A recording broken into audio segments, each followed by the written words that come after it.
Quem decidiu haver papas após Pedro? Cristo, ele exatamente inaugura a sucessão apostólica. A sucessão apostólica é para ser uma sucessão, como o nome fala. Os apóstolos vão nomear sucessores e os sucessores vão nomear sucessores. Isso é sempre a ideia. A ideia da sucessão é a continuidade perfeita, né? Então, basicamente, isso está muito bem descrito nos Atos dos Apóstolos. Exato. O primeiro volume do Daniel Hobbes é muito bom sobre isso também, que fala sobre a igreja primitiva. Então, nos Atos dos Apóstolos, você já vê primeiro são os níveis da ordem, né? Os níveis da ordem já estão descritos lá, porque você fala de diáconos, presbíteros e bispos. Está na Bíblia, se abrir lá, tem lá diáconos, presbíteros e bispos descritos nos Apóstolos, e já tem a sucessão descrita ali, que eles vão nomear. Então, em primeiro lugar, isso é colocado pelo próprio Evangelho. Inclusive, antes, né, isso já é prefigurado no Antigo Testamento. Porque quando você vai para o Antigo Testamento, os profetas vão anunciando a sucessão daquilo que vai ser trabalhado. Não só o templo vai tendo sacerdotes que vão sucedendo o templo, mas há um anúncio daquilo que virá. Então, a sucessão apostólica, ela é instituída, não é que Pedro criou isso. Cristo estabelece a sucessão apostólica e, naturalmente, Pedro já vai nomeando, as pessoas vão nomeando sucessores que vão sucedê-los na sua morte. O que o Cristo anuncia é que eles vão ser mártires, na verdade. Ele fala, vocês vão ser mártires. No começo ele até brinca com isso, né? Porque ele está no caminho para a morte, né? Brinca, entre aspas, dando uma lição para eles, né? Porque eles estão todos muito empolgados, falando, nossa, Senhor, nós vamos segui-lo até a morte e tal. E aí ele mais ou menos assim, pessoal, olha, isso vai acontecer, só que não é no momento que vocês estão imaginando.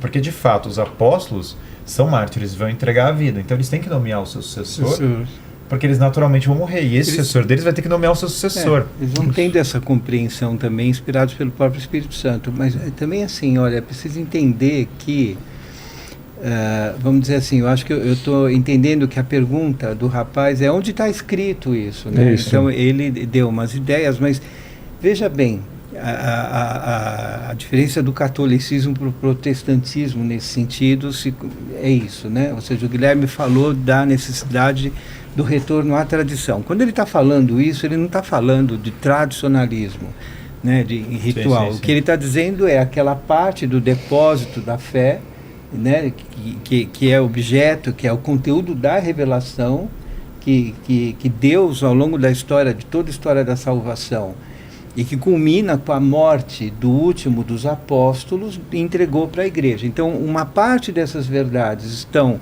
contidas na Sagrada Escritura, tanto que São João mesmo diz, né, olha, nós contamos aqui um pedaço dessa história, porque não haveria livros suficientes para se escrever tudo o que Cristo fez e falou.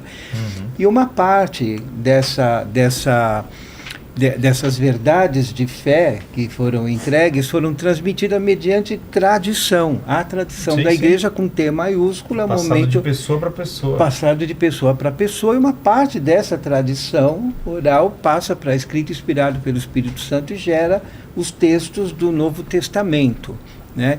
Então, são duas fontes, né?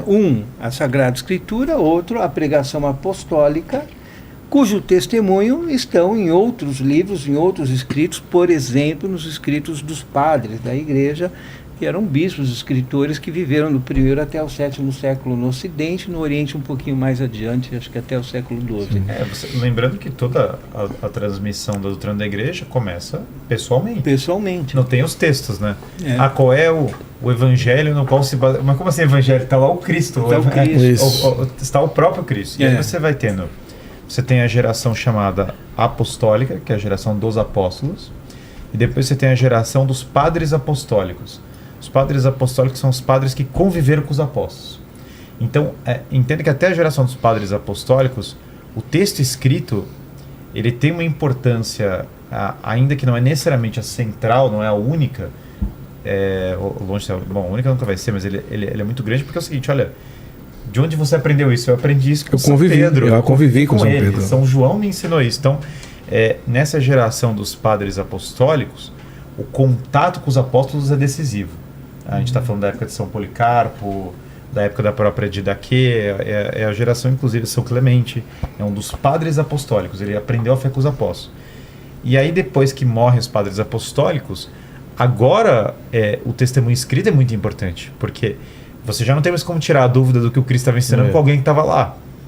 Que era uma coisa que até essa geração se conseguia. São Marcos, né, era jovem nos acontecimentos ali, que é um dos evangelistas, né? Então imagina, você podia ter um São Marcos mais velho lá no Egito, você ia lá e falava com ele e tirava a dúvida. Poxa, como é que foi que aconteceu? Você conversava com o próprio. Mas agora não. Então tem que estar escrito. E aí São Marcos lindamente vai escrever, inspirado pelo Espírito Santo. São João lindamente vai escrever. E agora você tem o texto escrito, inclusive para ficar claro. Mas olha que coisa curiosa. Tem o texto escrito, e as Sagradas Escrituras são realmente a palavra de Deus. Mas tem um problema da interpretação. Porque pensa, a partir de agora, como eu interpreto o que está escrito?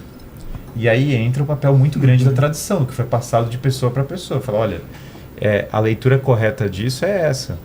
Qual é a fonte disso? Onde está escrito?